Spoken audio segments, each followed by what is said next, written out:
नमस्कार बंधुरा ममतार लाइफस्टाइले आपनादेर सबाइके स्वागत। पुरानो बंधुदेर पाशे थाकार जोन्नो धन्यवाद एवं नतून बंधुदेर स्वागत जानिये शुरू करछि आजकेर भिडियो। एखाने आमी एकटा एरकम बिछाना चादरेर टुकरो निये नियेछि, धार दिकटा निये नियेछि आर एबारे एखाने आमी एकटा माप मतन केटे नेब। आमी एटा दु पाटे भाज करे नियेछि। यदि एक पाटे नेওয়া হয় তাহলে কিন্তু অনেকটা লম্বা কাটতে হবে, তাই আমি দু পাটেই নিচ্ছি।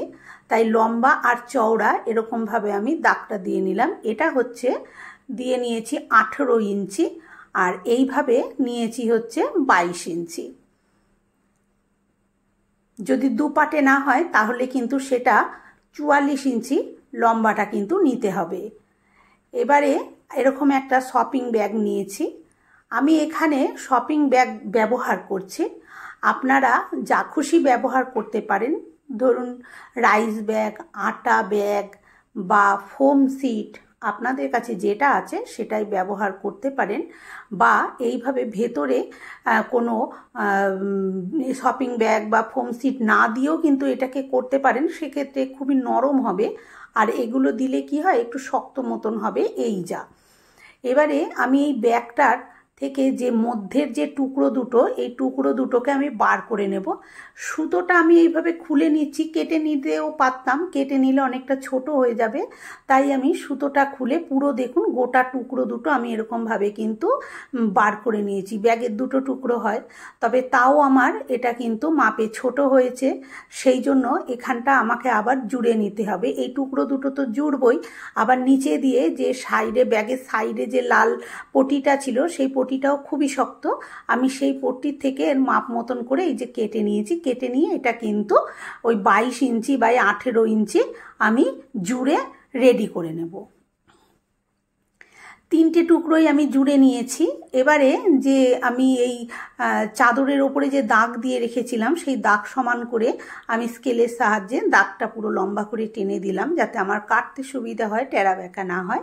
এবারে আমি টুকরোটা কেটে নিচ্ছি।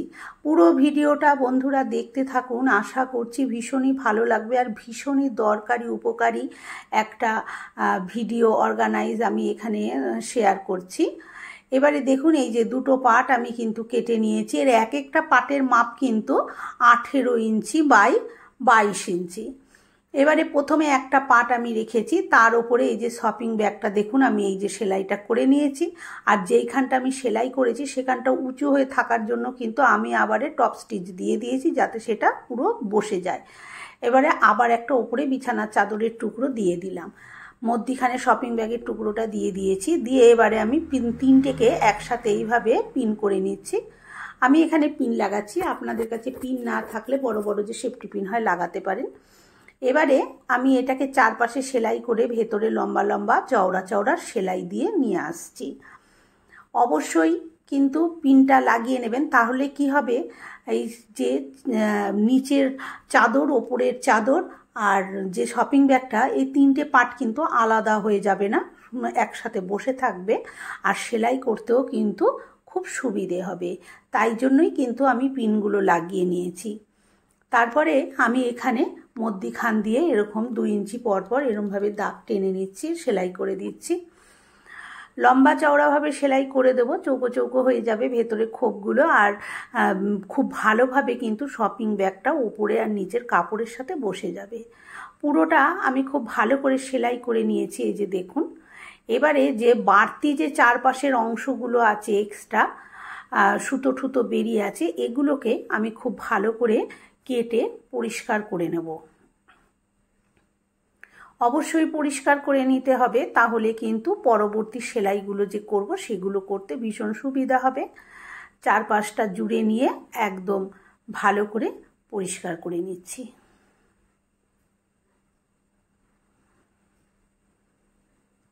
পুরো ভালো করে এইভাবে আমি পরিষ্কার করে নিয়েছি। এই যে সামনের দিকে দেখুন একটু শপিং ব্যাগ দেখা যাচ্ছে, কিন্তু ওটা কাপড়টাই কম হয়ে গেছে একটুখানি, তা আমি সেটা আর আলাদা করে ফেলছি না, কারণ ওটা সেলাইয়ের মধ্যে নালে পট্টির মধ্যে কোনো না কোনোভাবে ঢুকেই যাবে, সেই জন্য ওটাকে আর আমি ছেটে পরিষ্কার করিনি।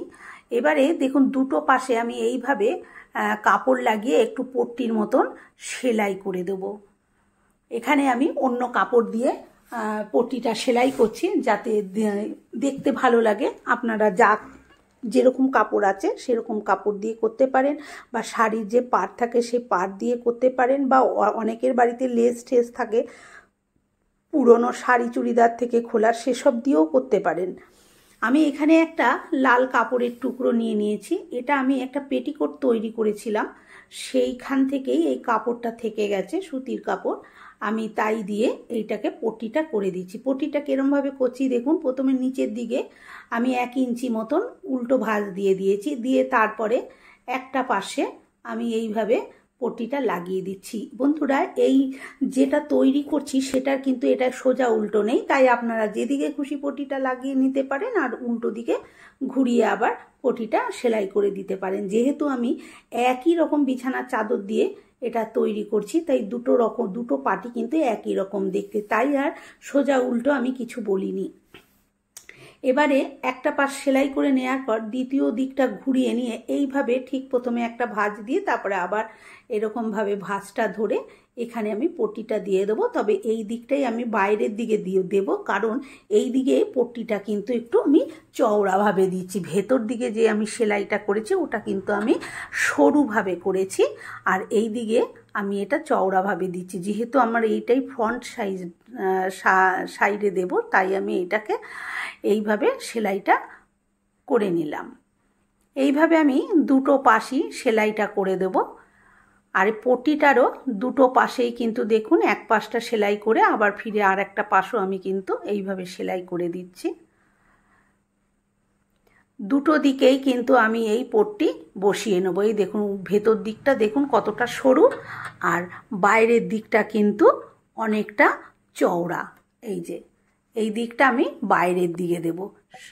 এইভাবে দেখুন আমি দুটো পট্টি দুপাশেই লাগিয়ে নিয়েছি। এবারে কি করব,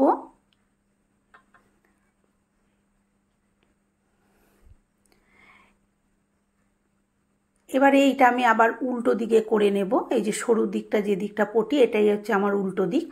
দিয়ে এ পাশে দুপাশ দিয়ে আমি এটাকে সেলাই দিয়ে নেব। কতটা ভিডিওটা আমি বোঝাতে পারছি আমি বুঝতে পারছি না বন্ধুরা। যদি ভিডিওটা ঠিক মতো না বোঝেন তাহলে ভিডিওটা দিকে খেয়াল করবেন, তাহলে বুঝতে পারবেন। এই যে দেখুন দুপাশটা আমি সেলাই করে নিয়েছি। এবারে একটা ফিতের সাহায্যে আমি 3 ইঞ্চি বাই 3 ইঞ্চি দাগ দিয়ে দাগটা কেটে নেব, কারণ এখানে আমি কাপড়টা কেটে এখানে একটু বক্স সিস্টেম করে দেব, যাতে আমি জিনিসপত্র এর ভেতরে রাখতে পারি। কারণ এটা আমি একটা কিন্তু ছোট স্টোরেজ ব্যাগ তৈরি করছি। দেখুন আমি 3 ইঞ্চি বাই 3 ইঞ্চি দাগটা কেটে নিয়েছি। আর এই দাগটা কেটেছি আমি যে সাইডে পট্টিটা যে সেলাই করেছি, কাপড়ের টুকরো দুটো একসাথে জুড়েছি, সেই জোড়া যেখানে সেলাইটা তারপর থেকে কিন্তু 3 ইঞ্চি বাই 3 ইঞ্চি করে এইভাবে আমি টুকরো কেটে নিয়েছি। এবারে এই দুটো পাশ খুব ভালো করে জুড়ে নেব, আর জুড়ে এইভাবে আমি কিন্তু সেই লাল কাপড় দিয়ে এইভাবে পট্টিটা সেলাই করে দেবো। এইভাবে আমি দুপাশেই কিন্তু পট্টিটা সেলাই করে দেবো, তাহলে আর কোনো দিক কাঁচা থাকবে না, দেখতেও ভালো লাগবে। আর দ্বিতীয়ত কোনো রকম সুতো টুতো বেরিয়ে যাওয়ারও ভয় নেই, আর আপনারা যেদিকে খুশি সেদিকেই কিন্তু ব্যবহার করতে পারবেন।